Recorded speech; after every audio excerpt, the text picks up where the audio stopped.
إن الذين توفاهم الملائكة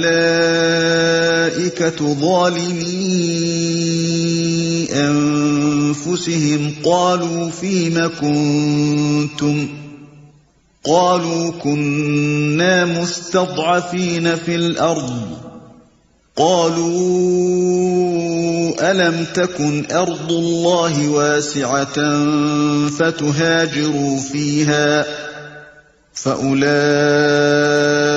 مأواهم جهنم وساءت مصيرا۔ جو لوگ اپنے نفس پر ظلم کر رہے تھے ان کی روحیں جب فرشتوں نے قبض کی تو ان سے پوچھا کہ یہ تم کس حال میں مبتلا تھے؟ انہوں نے جواب دیا کہ ہم زمین میں کمزور و مجبور تھے۔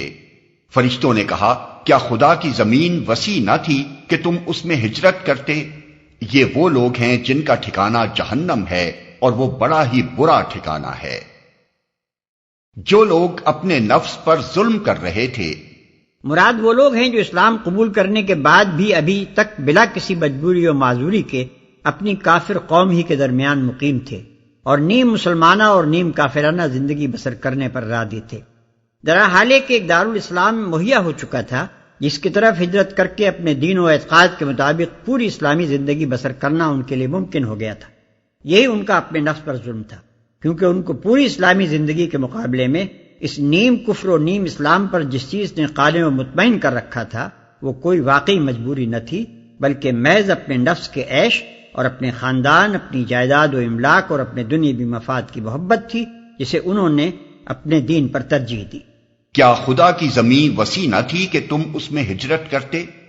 یعنی جب ایک جگہ خدا کے باغیوں کا غلبہ تھا اور خدا کے قانون شرعی پر عمل کرنا ممکن نہ تھا تو وہاں رہنا کیا ضرور تھا؟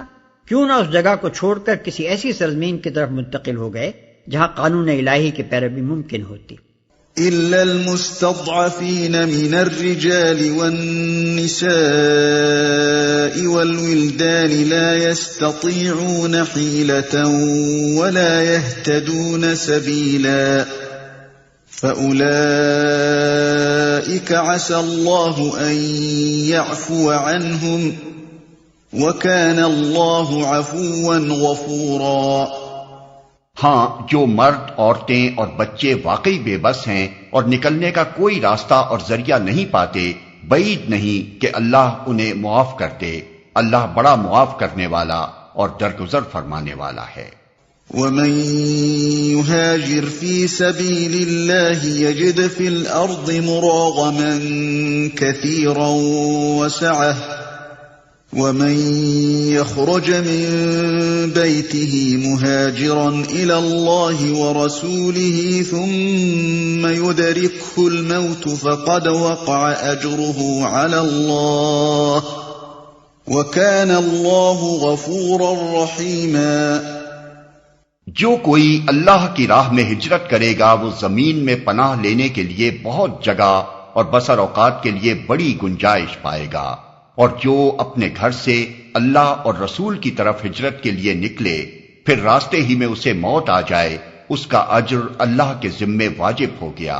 اللہ بہت بخشش فرمانے والا اور رحیم ہے۔ یہاں یہ بات سمجھ لینی چاہیے کہ جو شخص اللہ کے دین پر ایمان لایا ہو اس کے لیے نظام کفر کے تحت زندگی بسر کرنا صرف دو ہی صورتوں میں جائز ہو سکتا ہے۔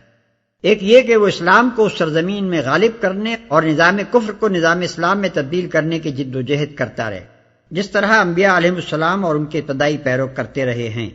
دوسری یہ کہ وہ در حقیقت وہاں سے نکلنے کی کوئی راہ نہ پاتا ہو اور سخت نفرت و بیداری کے ساتھ وہاں مجبورانہ قیام رکھتا ہو۔ ان دو صورتوں کے سوا ہر صورت میں دارالکفر کا قیام ایک مستقل معصیت ہے، اور اس معصیت کے لیے یہ عذر کوئی بہت وزنی عذر نہیں ہے کہ ہم دنیا میں کوئی ایسا دارالاسلام پاتے ہی نہیں ہیں جہاں ہم ہجرت کر کے جا سکیں۔ اگر کوئی دارالاسلام موجود نہیں ہے تو کیا خدا کی زمین میں کوئی پہاڑ یا کوئی جنگل بھی ایسا نہیں ہے جہاں آدمی درختوں کے پتے کھا کر اور بکریوں کا دودھ پی کر گزر کر سکتا ہو اور احکام کفر کی اطاعت سے بچا رہے؟ بعض لوگوں کو ایک حدیث سے غلط فہمی ہوئی ہے جس میں ارشاد ہوا ہے فتح مکہ کے بعد اب ہجرت نہیں، حالانکہ دراصل یہ حدیث کوئی دائمی حکم نہیں ہے، بلکہ صرف اس وقت کے حالات میں اہل عرب سے ایسا فرمایا گیا تھا۔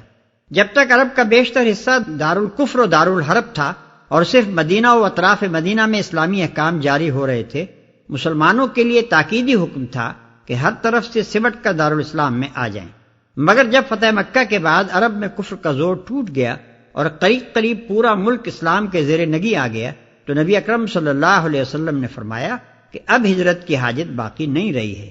اس سے یہ مراد ہرگز نہ تھی کہ تمام دنیا کے مسلمانوں کے لیے تمام حالات میں قیامت تک کے لیے ہجرت کی فرضیت منسوخ ہو گئی۔